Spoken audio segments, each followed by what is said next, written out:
So I'm just about to pack up my things to meet with Denise, who is not only a Guinness Book of World Records holder, but I think by now also 6 times world champion in ice swimming. And she has written a book. She is coaching. She's a TEDx speaker, and she has been in one of the top consulting companies and advisory firms in a leading role. So this time we're not talking about the accomplishments, but actually what lies beneath that. Why is she doing what she has been doing? Why she made these choices? So I hope you're gonna like this one. So we are live, up and running with the equipment. Everything is working. Denise, great. Welcome to my podcast. Thank you so much. You are actually the first woman, which I find terrific. Oh, wow. It should not be. It has been 6 episodes so far, and only men, unfortunately. So we're going to improve that. It has to be a clear 50-50 distribution. Yeah, and the International Women's Day is approaching, so great that I'm the first woman in your podcast. Thank you for the invite. And it's quite an honor for me. And it's also quite funny the way we connected through LinkedIn, and you said yes, which is obviously, it was a little bit surprising. I wasn't actually, I was hoping for it to happen, but I wasn't really sure. And you said yes, and now we're sitting here in Zurich in a co-working space and recording this episode. So do you want to introduce yourself shortly? Also with the background of your name was actually also quite funny. Sure. My name is Denise Kayedelen. It's a Turkish name. I born and grew up in Germany, but my family comes from Turkey. And Denise actually means sea, ocean, where you can swim. So I literally identified myself with my name. I'm a passionate swimmer. Now I can tell myself extreme swimmer, 6-time world champion in ice swimming. And when I'm, of course, not swimming, I'm a business psychologist. I studied psychology and specialized in coaching, change management, talent management, and working more than 12 years now as a managing consultant. I was latest as a senior manager, managed the whole talent management consulting at Ernst & Young, Big Four Consulting. 5 months ago, I decided to be 100% my own boss, and I'm now the founder, owner of Out of Comfort Zone, DK, and with the mission to support organizations, people to unlock their own potential, to reach their own peak performance. Because, one of my biggest fear was cold water. Okay. And I overcome my biggest fear and turned into a bigger strength. Okay. And I believe that everyone can do that. And our fears are our biggest compass when we know how to use it as a compass. And so based on 12 years business consulting experience, psychology background, my own self-experiments, let's say, I can tell that now I'm well equipped to support also organizations and people. So that's why now I'm doing this full time. Congratulations to that. Thank you. I mean, that's a huge step, obviously. And I'm gonna delve into that as well a little bit later on. For me, because it's, I mean, looking at your profile on LinkedIn and also what you have achieved, also six-time world champion and lots of other kind of records and accomplishments. It's quite massive, right? It's and it looks like you're extremely driven, and ambitious, and that makes me always curious about the background of what's behind the scenes. Yes, exactly. And then I'm also a little bit scared because of talking to a an educated psychologist. It's always also kind of, you feel a little bit naked. I always have the feeling that they look quite who you are. Exactly. Exactly. No. But it's but I think that's is actually quite a good basis to have this chat, because for me, this is mental is really all about the mental side of all of the things that you actually do. So far, my talks have been mostly about business. That's with men, unfortunately, quite often, right? And but it's also kind of like more motivation, and then how to deal with different situations and stuff like that. But for me, the real important thing is, and I think that has kind of moved me the most so far in my personal life, is kind of the motivating factors. So that's the reason why I want to start in the beginning, in the actual beginning. So you started psychology and business. Exactly. When I was 11, we moved with my mom to Turkey because they decided to divorce. So for me, it was not an easy childhood. When I was 11, you can imagine you lose your friends, you have the feeling you lose your own dad, you lose your own environment. And so I moved with my mom to Istanbul, which was a culture shock for me. From multiple perspectives, I couldn't speak so well Turkish at this point. And then you are going to Turkey, you don't have any friends, everything is new, right? So it was complete out of comfort zone. And that's also the starting point of my book. Yeah, so exactly. It's based on a real story, by the way. Exactly, yeah. Out of comfort zone. So, and at this time, I started swimming. I did a lot when I was in Germany. I did ballet, tennis, piano, everything. But I didn't focus on one thing. No. And when I moved to Istanbul, my mom really pushed me and supported me and said, you need one hobby. You need to find a way where you can focus, where you can be happy. And suddenly water became my happy space, but at the same time, it became also a challenging space because I was in the best swimming club. And I needed to train every day, and it was really exhausting because adjusting to a new country, to a new school, to a new language, I didn't even know what does mean triangle in Turkish, right? I came always frustrated at home and then needed to train, and it was really hard. But at the end, water became my new home. So the safe place. It was like a safe place, also a challenging place. I had many times where I just cried because the training was so exhausting, and I always said, oh, I don't want to go there anymore. But they had a good tactic, so they gave me a few weeks off where I didn't feel the external pressure anymore. And after a few weeks, I decided, no, I actually want to swim. Swimming helps me to, focus myself, feeling happy at the end. So, and then I actively decided to go for swimming, actively decided to push myself in the water. So before I was like in a victim mode, oh, my mom is bringing me to the swimming club. And after that few weeks off, the intrinsic motivation started. Yes, yeah, exactly. So that was a real turning point. And then I didn't feel pushed from my trainer, from my mom to swim every day. I felt driven by myself. Yes. I felt, oh, this is my new family. This is my new home. My swimming friends are my new friends, are my new family. So that felt like that. So at this time, because your question was why I studied psychology, I really asked myself why people are getting so frustrated, why people are sad, why people are fighting. Because, of course, my childhood was based not just only fighting, but of course, my parents had a lot of fights at home. And then I started, when I was even a small kid, started to think why there's so stress, why they are fighting, why we can't have just peace. My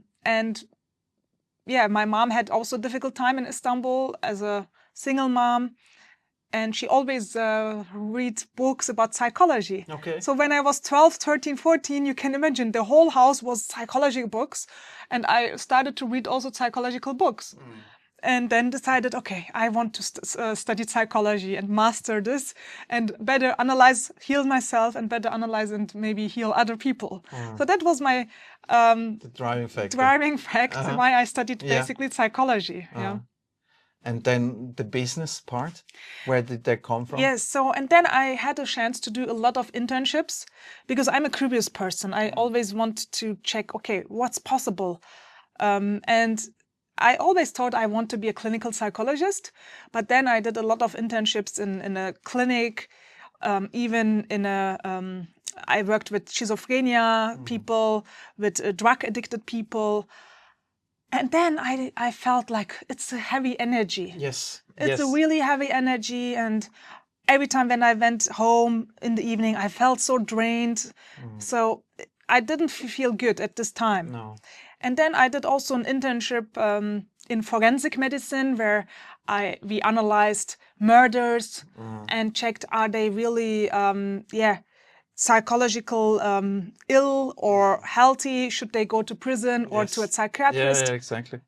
And then I felt again heavy, because then when I went to the street, I always checked, this could be a murder, this could be a murder, because the murders there, exactly. They look so normal, you know. And then you are like getting paranoid and say, who could be the murderer here in this bus or in this train station? And then I said, okay, no, this is also draining my energy, so it doesn't give me energy. And then I started to do an internship in a pharma company in the HR department. And suddenly I felt happy, I felt energized. I liked to wear this nice business clothes and be in this business environment, which is fun, which is driven, which is busy. It has another space. And the most important part was it was based on how to improve performance, how to increase motivation of employees. Positive aspects, Positive aspects, right? Then I said, I want to focus on the future, because also connecting with my sports. Also in the sports, it was about reaching the peak performance. It was about internal motivation, right? Otherwise, I wouldn't train every day so hard.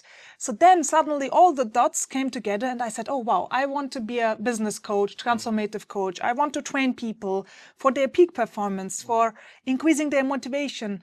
And I just want to focus on the future rather than to the past. Yeah. So that was my turning point, and then I did my master in business psychology in Bochum Ruhr University, Germany.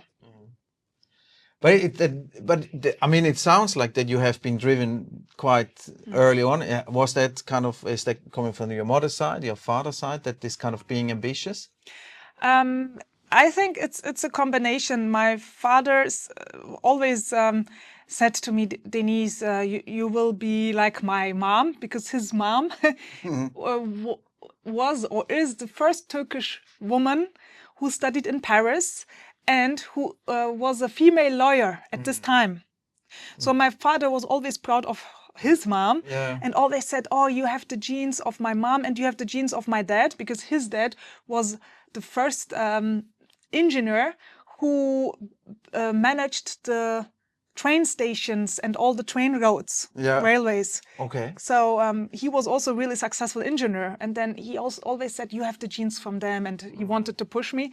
And my mom always said, no matter where you are, no matter how much money we have as a family or not have, always be independent.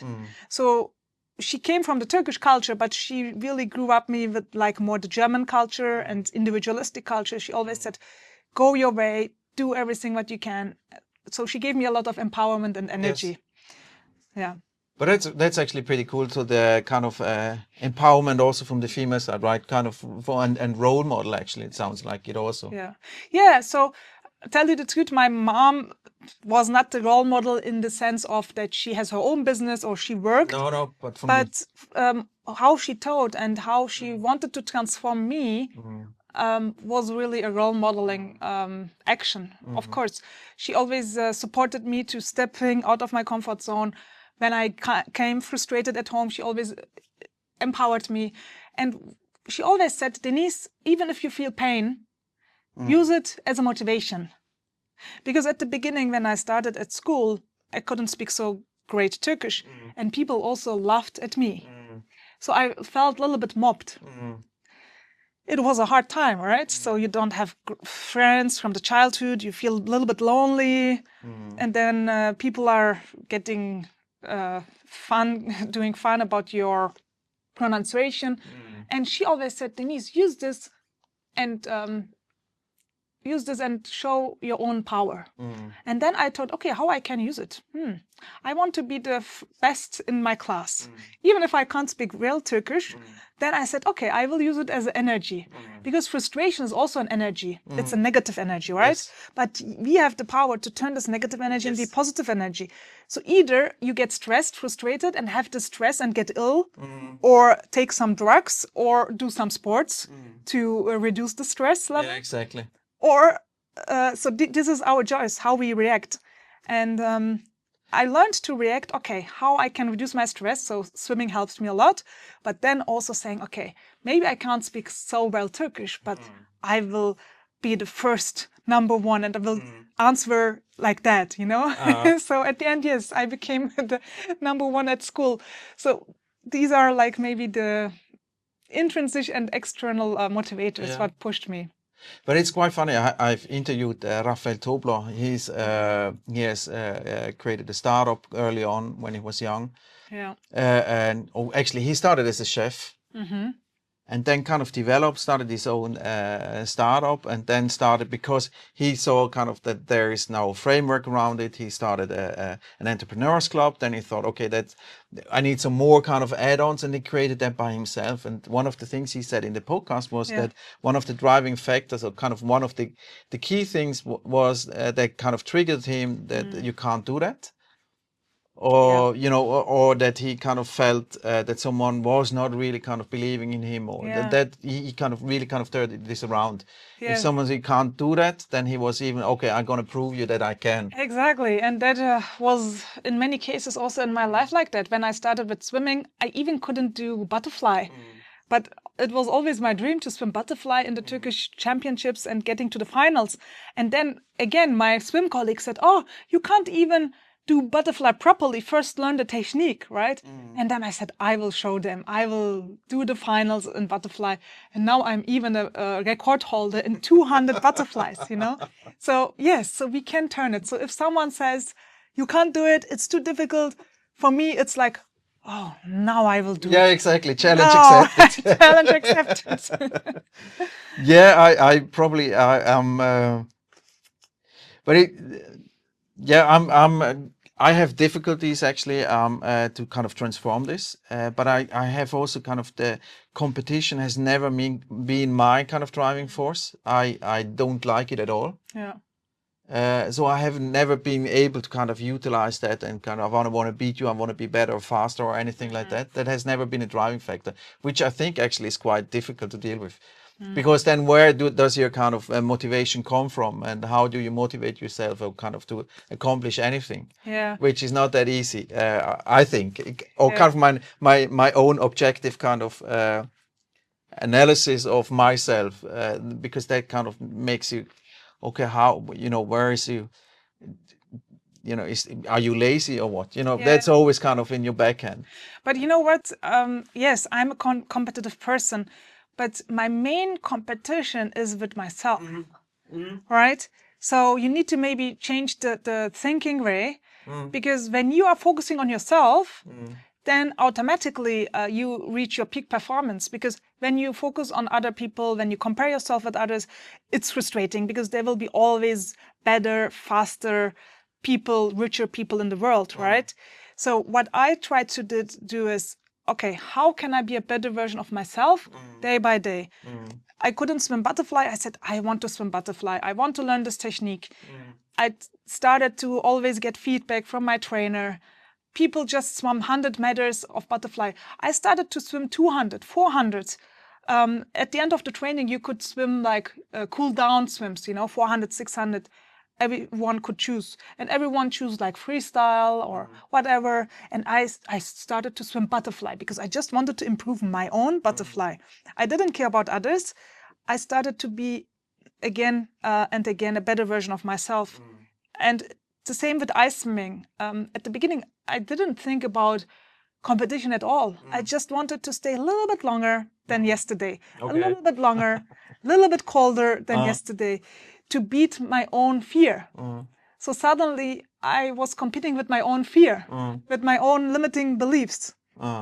Exactly. So if you focus on that, suddenly you become better and better and better. And then you realize, oh, wow, I'm even better than others, right? And of course, then the external motivation kicks in. Yes. Of course, when I'm then in the World Championship, my first goal was to survive the 500 meters. And then I became world champion. And of course, after this proof that I was successful, of course, the next year I wanted to be again and again and again world champion. And then, of course, you are also external motivated and see who are my competitors, what I can do better. But at the end, it's all about first it started beating within yourself, yeah. which means beating your own demons, the inner demons what we have. Also in business, as you said, you say, oh, maybe I'm lazy, but this is your inner demon which is speaking with you. Yes. It's a limiting belief. Yeah. It's like not energizing you, this kind of belief, right? Yes. So, and when you start to realize what is limiting you, what is holding you back, most of the time it's our own fears, our own limiting beliefs. But the funny thing is, at some point, this kind of like, for me, I'm actually using that as well as a not motivated, but it's driving me as well. Probably not in such a positive way. Yeah. But it's driving me anyways. I mean, it's like, okay, yeah, you can't be lazy. You should do more. I even have actually a tattoo on my arm, do more. Actually, it's a combination. It's fear less and then do more. Oh, wow. So to actually kind of try things. So this is, I told you before in the beginning when we met, this is my therapy room actually, kind of to kind of throw me out there and do more. And also go outside of my comfort zone by actually publishing podcasts. Right? Exactly. Yeah, that's amazing. But it's on a different level, right? But going back to you and your kind of path. So you decided that you want to go into the corporate world and you were swimming. When did the ice part, the cold water part, come into play? Yeah. And exactly, you kind of indicated that a little bit already. That you were afraid of cold water, but I mean, why this kind of intense? And now, kind of, this is the one of your core things, right? Yes. How did it happen? So I had hypothermia a few years ago. I was almost dying because of cold water in a swimming race. So it was like 15 years ago, and the cold water became my traumata. Right? I even didn't had cold showers because I was so afraid of cold water. But my childhood dream was crossing the English Channel. Me as a driven swimmer, as a driven person, I always checked, okay, what are extraordinary stuff people did? And if they can do it, why I can't do it, And I wanted to cross the English Channel, swimming from England to France. But it's 32 kilometers officially, and it's 16, 17 degrees cold, right? And of course, after this traumata, I said, no way. It's just a dream. I parked this dream. And years later, my friend came to me and said, Denise, you don't need to achieve your dream by yourself. Let's do a relay team. Let's do a team with 4 people. We can change. We can do it as a relay. I said, oh, that's not a bad deal. At least I can swim in this water. I can feel it. I can taste it. And so then it meant I needed to jump into the cold water. And for me, it was like, oh, wow, what I should do, a real transformation. And then I tried to push my body for cold showers. Even that was challenging. And then I made a research. Okay, Wim Hof, Dr. Joe Dispenza. So I analyzed different kind of psychological approaches, how I can overcome my limiting beliefs, my fears. I started with breathing exercise, with meditation, with Wim Hof breathing, and so on. So I just transformed myself day by day and went into the cold water more and more. And then the journey started. We did a relay, an English channel, another relay, a North channel, which was much more colder. And then I swam in South Africa from Robben Island to Cape Town, where the great white sharks are. Yes. So the more I stepped out of my comfort zone, the more I got curious about, okay, how far I can go, what else I can do. Pushing your limits. Pushing your limits. And also for the listeners, I always ask, okay, what is your cold water? What is your ice water, right? So where you can further push your own limits and explore yourself, because the more we step out of comfort zone, the more we explore our own potential. For example, you doing now these great podcasts. So now you are an expert in podcast and video creating, editing, design, and so on. Maybe you didn't do it before, right? But you learn new things about yourself. And I think that's the main point. So learning, exploring, and we can't learn and explore just in the comfort zone. And that was my main driver. And at the end, yes, I crossed the English Channel. After 4 years of cold water immersion, I said, now it's time to reach my dream. Because, of course, I had my own fears. I had fear of failing. I had a full-time job. I was a managing consultant, senior manager. You can imagine you work not just 9 to 5, right? So I had a 8 to 8 job. I dedicated my all private time, weekends, holidays, public holidays to training. I was really focused. I did a lot of energy management. And at the end, magic happened. So if you really want something, then you do it. There's no excuse. No. But of course, it was not in my comfort zone. No. No. So, but it's actually quite. I mean, it's quite interesting. And so, and then you had this parallel life, obviously. Yes, I had a real parallel life. It felt sometimes like a schizophrenia now. So yes, years and years I had my parallel life with swimming and business. And I don't forget, when I started with my consulting job 14 years ago, my first boss in Stuttgart, he said, he was a little bit traditional man. He said, Denise, if you want to be successful in consulting, you should stop swimming. And you should also stop introducing yourself as a swimmer. Why you introduce yourself as a swimmer? You are a fucking consultant. So focus on consulting. And I was young, I was unexperienced. And I really believed in these words. And I just went to the gym. I stopped swimming. And I stopped speaking about my passion about swimming in business meetings or in business events. So I really hold myself back, my real essence. Yes. And after years and years, I said, no way. I'm a swimmer. I'm a business consultant. I'm more than a consultant. Yes. And that was a turning point. And during the pandemic, I was in South Africa. And lockdown happened in the middle of South Africa. I was in Johannesburg. And then I decided to write my book, Out of Comfort Zone. And you can't believe everything came there together. Because in this Out of Comfort Zone book, I could combine my whole business experiences, my swimming experiences, my psychological background, even my own childhood traumata. Everything came together. And the first time in my life, I felt, oh, wow, that is my purpose. My purpose is to stepping out of my comfort zone, inspiring myself and inspiring others. And then everything flowed. So I started with out of comfort zone coaching. I started with inspirational speaking.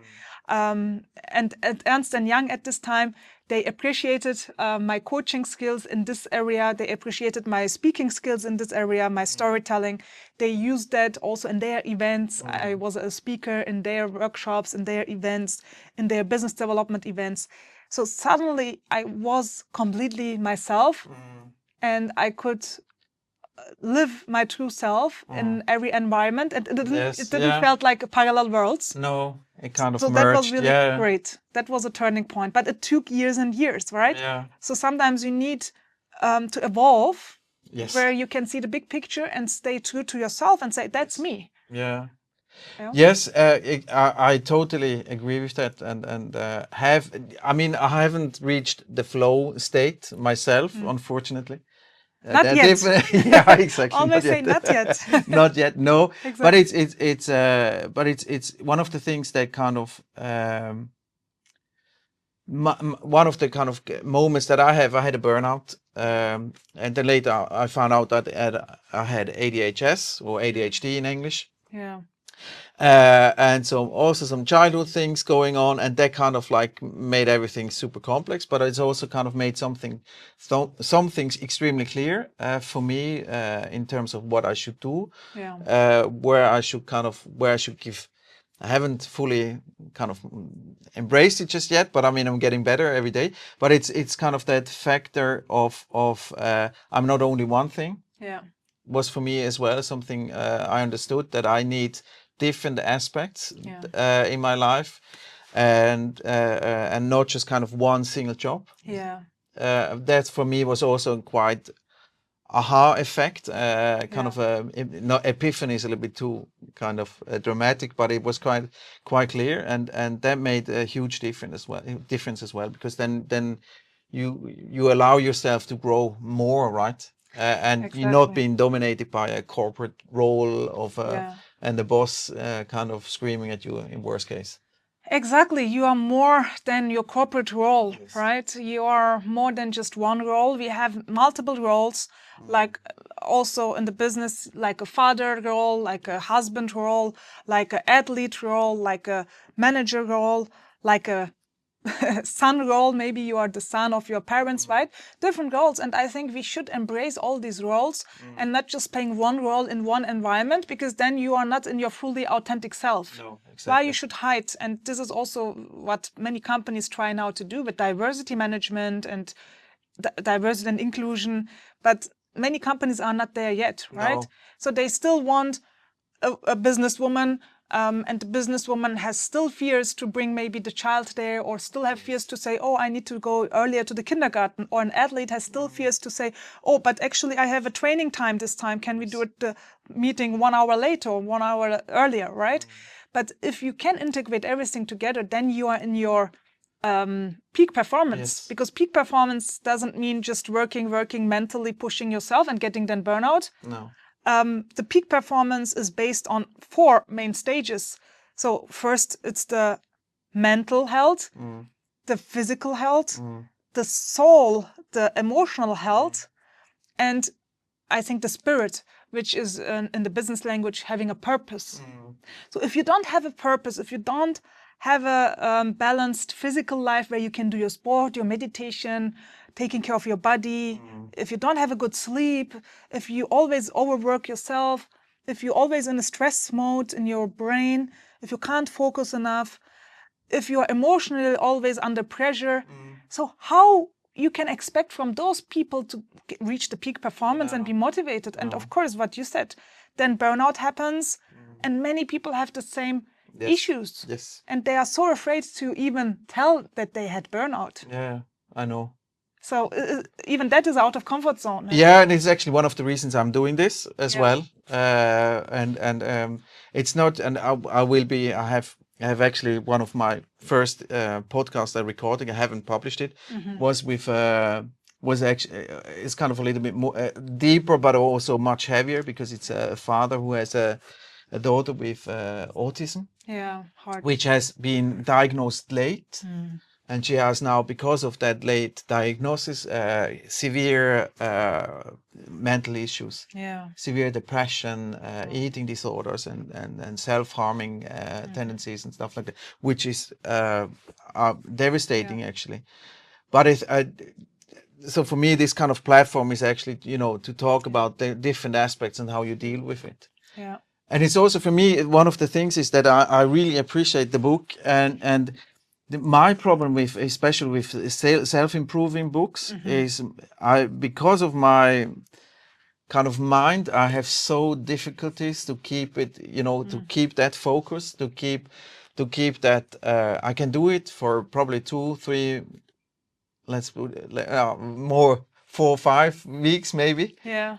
But then suddenly my kind of attention drops completely. It's something funny or shiny or whatever comes up, and and then when I realize that I have dropped it, then I get so angry with me because I have done it, and I couldn't stay focused. And how could you not stay focused? Because you had, that makes me that. So I have actually the tendency not to read it again, or not at all, because it just kind of gets a negative kind of. You're resisting also, right? It's a internal resisting and also getting angry to yourself. Yes, yeah, exactly. And angriness doesn't help, right? No, exactly. And resistance also doesn't help. No. Sometimes you need to just accept and say, okay, yes. Now I need a pause, or maybe I will continue reading tomorrow. It's fine. Exactly. Keep cutting you some slack, right? So I think that what you said, I thought about that before. Yeah. That when you started swimming, and then you suddenly kind of felt, now it's too much, or you were not motivated, that they actually gave you that space. That was actually quite smart as well. That was really smart. Yeah. Otherwise, I would always feel like I'm a victim mode. Yes. I really was in a typical victim mode. Yeah. I even remember that one day we went to a dinner to my uncle, and I cried and said, "Uncle, my mom pushes me to swim, and it's so exhausting, and I don't want to swim. And my trainer pushes me in the water. I don't want to go." And I was really in this typical victim mode. Yeah. Yes. And then he said, So, but then to realizing, no, it's my decision at the end. I just want to go. I don't want to spend my time on the couch and checking some Brazilian movies with my mom and drinking just coffee, right? Because that was what happened. And I think my mom did that intentionally. Yeah, exactly, to bore you out. She said then, okay, do you want tea? Let's look this Brazilian movie and this, soap operas and so on. And then I thought, I will get crazy, right? Yeah, There's something more meaningful what I can do with my time and with my energy. So, but that was a turning point. And I think we all, if we feel like a victim, we need to wake up and say, hey, we are the creator of our life. But we have the decision. Absolutely, but I think that's actually quite difficult, right? If you even now, I have always seen myself kind of being, despite all that I'm driving things. If I thought I'm too bored, then I change up things. I'm doing new stuff all the time. I also have started, after I had my burnout, I said, okay, now this is kind of like the crazy time. Now you can do whatever you want. So I started my clothing company. Wow.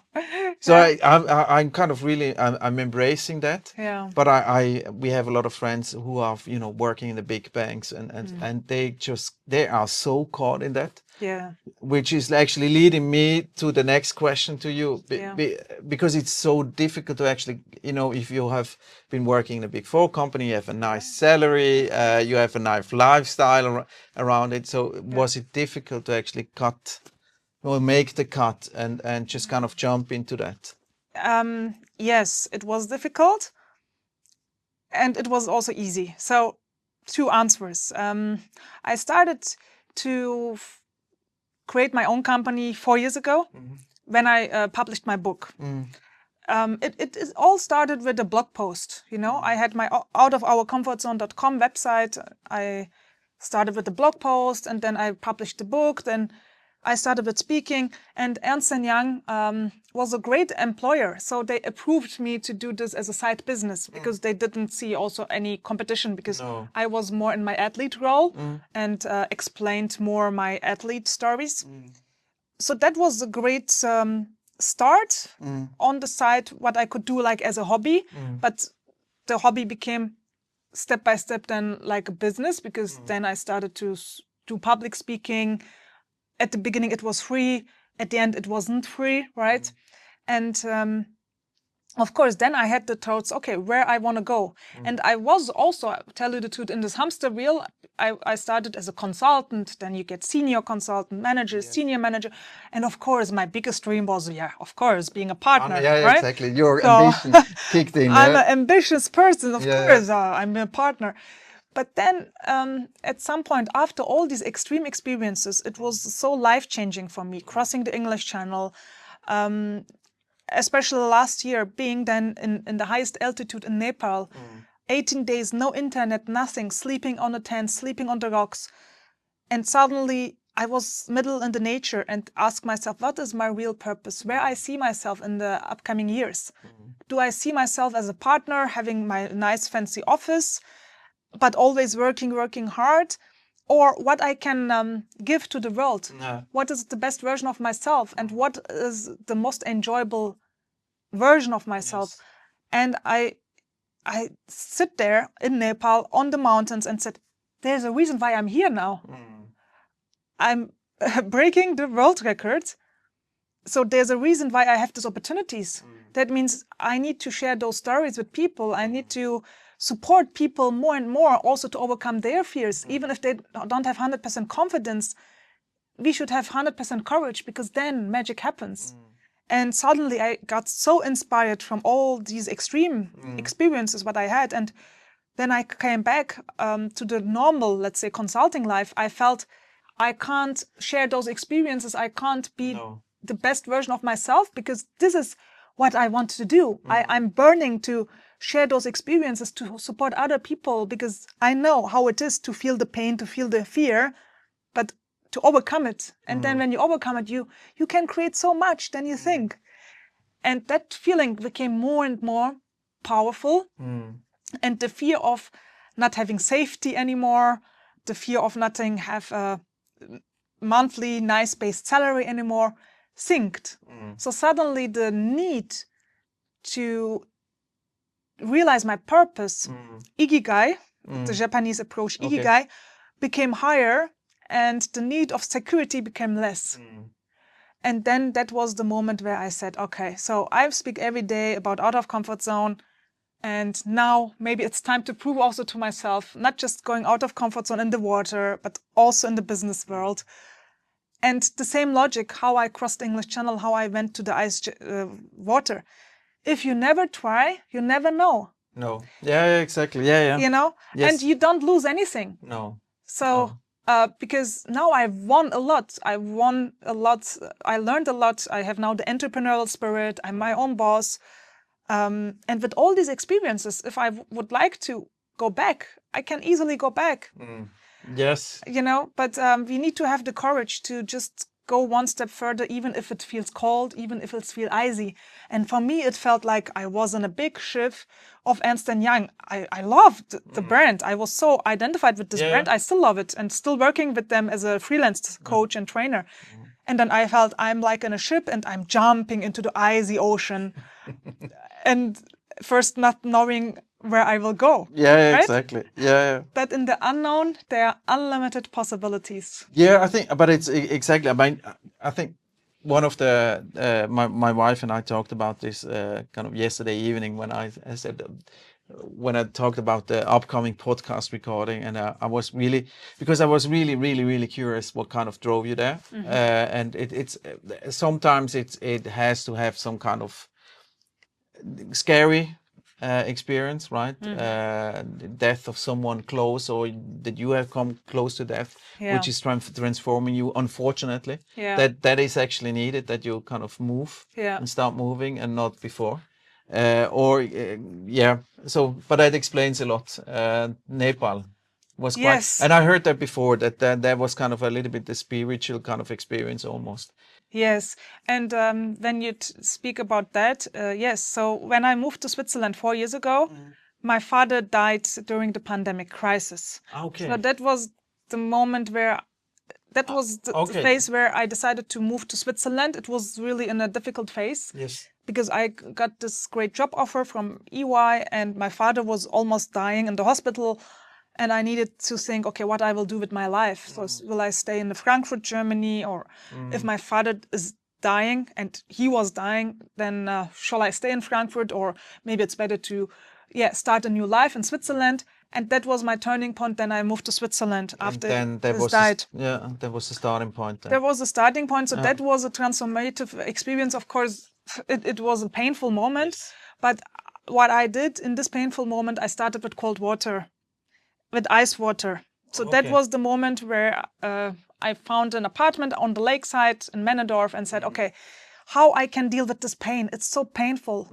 And in the cold water, for a few moments at least, you are mindful, you are in the moment. You don't think about your boss, or you don't think about your pain, because you need to survive in this icy water, right? So that was my healing point. The cold water became my healing point again. And it transformed me again. And after that, in the past 2 years, my 2 uncles died. And so that means in the past 3 years, I had 3 dead bodies in my hand, because I was there when they 3 died. So it was a massive pain. And then you start to learn accepting, not resisting, and you learn life is short, and you need to follow your own passion. Yes. Life is not endless. No. And all the combination, I think, the extreme sports, and I also felt like I almost dying in Nepal because my oxygen level was 24%. Oh shit, that's dangerous, right? That was really dangerous. And then at some point we realized, they forgot the filter of the oxygen. So literally we had moments where we didn't have any oxygen with us. And that was the moment where I said, okay, I'm trusting the universe. I should just have faith. I can't control anything. No. Yes. And if I will die, then I will die. Then I really started to analyze my life, to do a balance of my life and say, okay, if I would die now, for what I'm proud of, what I would miss. So I did this kind of balance in my mind. Exactly. So even if you're not dying, literally, but if you think, okay, maybe it's your last hours, and even just doing this kind of balance in your mind, it's life-changing. Because when I came back, I was really happy to still be alive, to still be healthy, to still have a normal breathing. And then all the perspectives are changing in your life. Yes. Then you start to ask yourself, what is the real purpose? Yes, exactly. Exactly. Yeah. It's you know, I have two kids. Yeah. One is they're two boys. One is 18, the other is 12. And my kind of key thing was my mother died, and I didn't had a good relationship at all with her, at all. And then I had my burnout, and that was for me kind of the kind of the changing factor. And for my wife, her father died also quite fast and in not such a great way. But and I think that when I think now about my boys, it's like, I mean, how can I actually teach them that they don't get into that kind of trap of corporate or whatever, and are from the beginning much closer to themselves? And that's also kind of a driving factor of this podcast, actually. That how can I actually be not necessarily only a parent, but also kind of give them what it, you know, how not lead. I mean, it's difficult to explain, but I mean that to give them the most, that they actually find their own way without too much of that kind of social absurd pressure sometimes that you feel that there is, which but in the end it's not, right? Yeah. And kind of help them on the way, that they don't have to have this experience in order to kind of set them free or kind of really kind of pursue the thing, right? Yeah. It's so important, especially for the young generation, to explore. Yes. To explore themselves, to explore new experiences, to learn, to step out of comfort zone, to try things, to take risks, because otherwise they will never learn what they are capable of. No. They will never learn what they really like. So I'm coaching CEOs and leaders, and some leaders, CEOs, they are 40, 50, and they say, I'm successful, yes, but I don't know what my passion is. I need to figure out.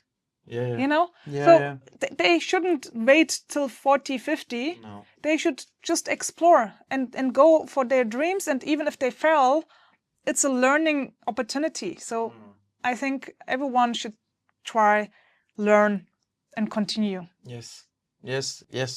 But it's I mean, it's insane actually how kind of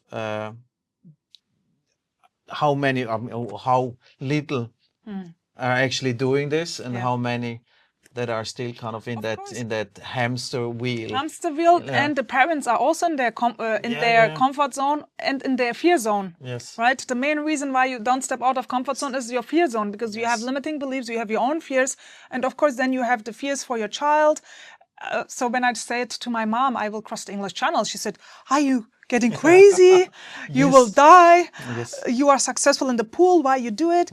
So of course, so when you do some extraordinary stuff, even your best friend or your mom, they want to stop you because they have their own limiting beliefs. Yes. But it's important to, despite those limiting beliefs, to go for your own, and also give space to your children, give space to people, to also to employees as a leader, right? 100%. Space to fail, but space to learn and grow and evolve. But that's, I think, is actually the difficult thing, right? As a parent. And now with me knowing the kind of how I'm slightly fucked up, you know, that you actually don't kind of give that forward, right? So that's actually scary, even thinking about that. But it's a journey in the end, right? You have to go down that road and kind of exactly try to embrace things and be open about it. But I think the key realization, I think, and which nobody wants to get comfortable with, is the fact that you don't have that much control, right?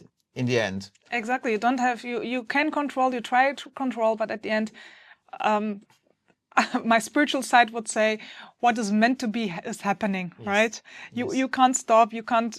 Of course, you can push. Of course, you can.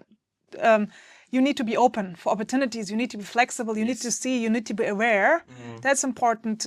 You need to improve yourself day by day. But at the end, you can't control everything. No. So at some point, you need to have faith.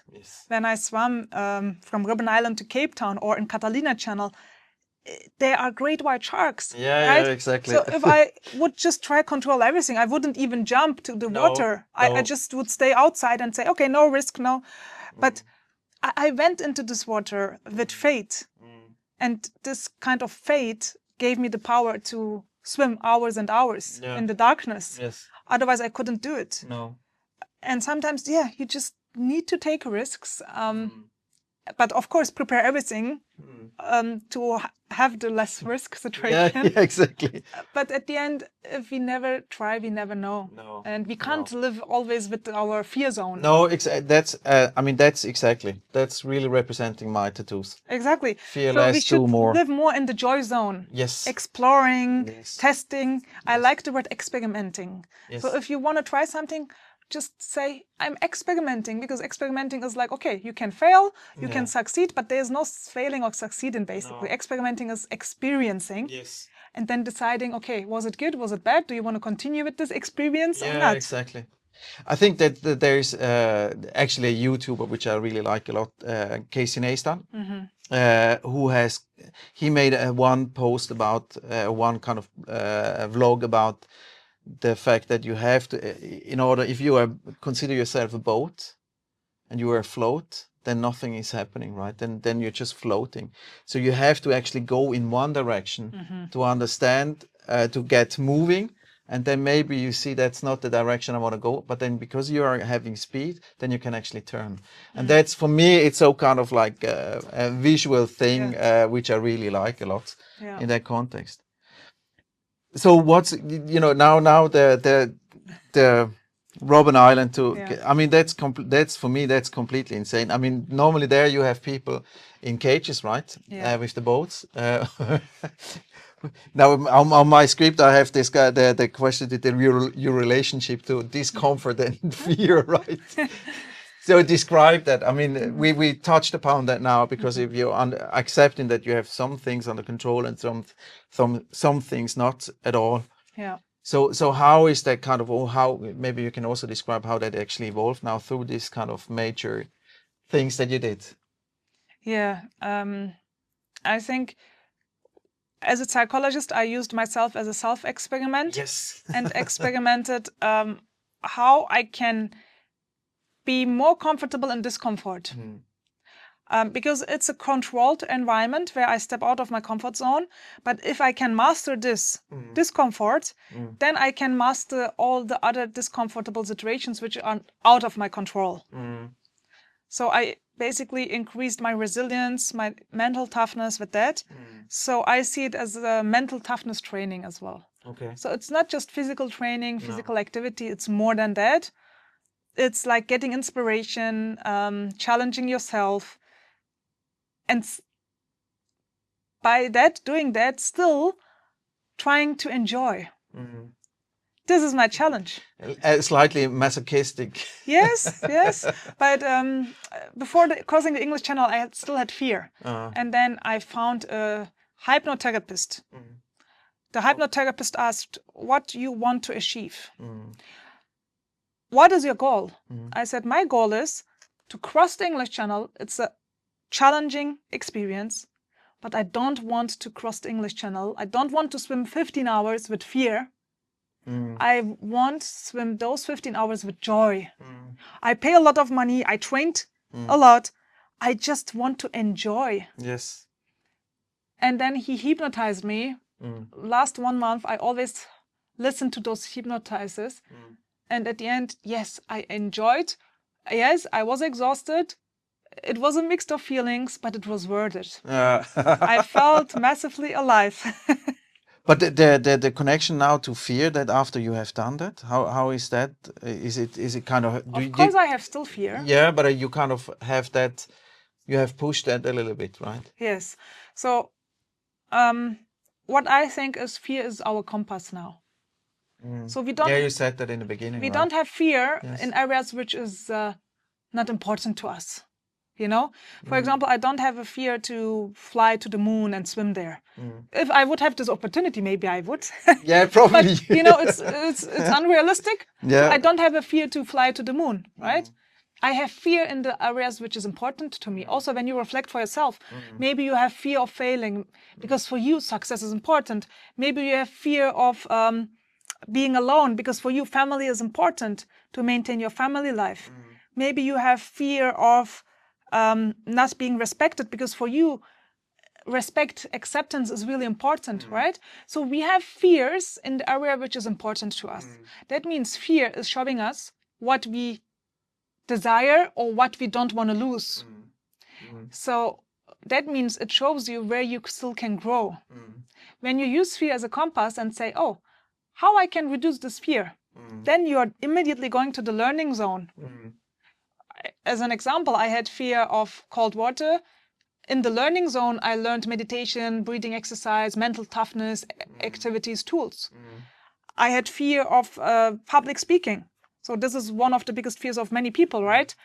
Holding a presentation in front of thousands or hundreds of people. For even CEOs, it's still a stress situation, right? Going to the town hall meeting and holding a speech. But yet, so then when you go deeper to your fear, you can say, okay, why I'm afraid of? Am I afraid to forgetting my story? Yeah, then use storytelling methods. If you are afraid to not staying confident, yeah, do a body language course, right? There are always solutions to reduce the fear and to increase the confidence or the courage. That's why I see fear as a compass. And even fear can activate your creativity. Even now we can do a short experiment. You can close your eyes or you can still open your eyes and you can think about a world. Imagine if you wouldn't have any fear in your life. What would you do? What would you start? What would you stop? Imagine you are fearless. You wouldn't have any fear now in your life. What would you do? Yeah, I actually have that. I've also seen exactly what would you do exactly. Yeah. And this is actually quite close. Yeah. This is quite close because it's something because it's for me it's I don't like myself that much, especially on camera, or I can't almost hear myself, my voice. I really have difficulties with that, and then even going and publish that is even worse. So this is kind of like, this is therapy, as I said in the beginning. This is really a therapy for me, but it's also because I exactly kind of overcoming this and trying to create something to overcome that as well. Yeah. So that's for me. And the next thing, I mean, I would love to be much more creative. Yeah. That I am, but that's the next thing then. Exactly, and you know. The biggest blocking of creativity is fear, right? The pressure. Yes. But if you, just do it without pressure, without fear, then you are much more creative than you think, right? Yes. Yes. And when I hold those speeches and ask people, if you wouldn't have any fear, what would you do? My inner answer always was, quitting my safe, fancy Big Four job and doing my own business. Yeah, exactly. And traveling the world, inspiring people all over the world. But of course, the fear always kicked in, like, oh, no, you can't leave your secure job. No. This is a great company. Are you crazy, right? So I had all these inner voices. Yeah. But then at the end I said, no, if I don't try, I never know. So. No, exactly. Exactly. No, but that I understand. I mean, I think it's exactly this fear of failure or this fear of what exactly that is quite. And it's actually quite strange, to be honest, because I mean, from the outside, I think we tend to be, for whatever reason, way too much self-occupied with ourselves. Yeah. What others might think, and they don't even think about us because they have their own kind of things to deal with. So, and that's quite exactly. That's so strange, you can also even fail, Yeah. And then you come back And people maybe think 1-2 days like, oh, what he did? Okay. And then the life is continue. So we shouldn't take everything so serious. No, exactly. Yeah. So we're getting close of the podcast. It was a fantastic talk. So, but before we finish, I want to know identify you. What is the kind of the role that you identify yourself with? Is it all the kind of the coach, the ice swimmer, the world record holder, the consultant, the public speaker? Yeah. And that's the first question. And the second one, what is the next challenge? Yeah. Yes, I think I have multiple facets. First of all, I'm a multicultural personality. I don't want to call myself I'm Turkish, I'm German. No, I'm a world human being. Loving exploring myself and others and the world. Yes, I'm a psychologist, I'm a speaker, I'm a coach. I'm a human being, first of all. I have still all my own fears. I still have my own dreams. And I created my own magic. And yes, living life to the fullest. And I also want to have more roles. Maybe being a mom, having a different role. Why not? We are here to explore our different roles in life. And that's a present. So now I'm an entrepreneur. I'm my own boss, right? So day by day, evolving, exploring. And my next dream, when you ask regarding cold waters, is swimming maybe in the Antarctica or North Pole. That would be cool, with the background of some penguins. That would be a nice next challenge. But for now, I'm really motivated to invest my time, my energy, my whole experiences to support others, organizations. And I do a lot of speaking, coaching, workshops for companies, leadership trainings, team building activities. And this is so fulfilling. Yes. Because people at the beginning, they say, oh no, I can't do this. And then after this workshop, they say, wow, I did it. Great. And this is so fulfilling to see even the real transformation. Yeah, I can imagine. It's not just theory what I do. No. I combine theory with real practical tools and real transformation and using also the power of nature. So some leaders say, no, don't do it with ice water. Some book me with cold water immersion.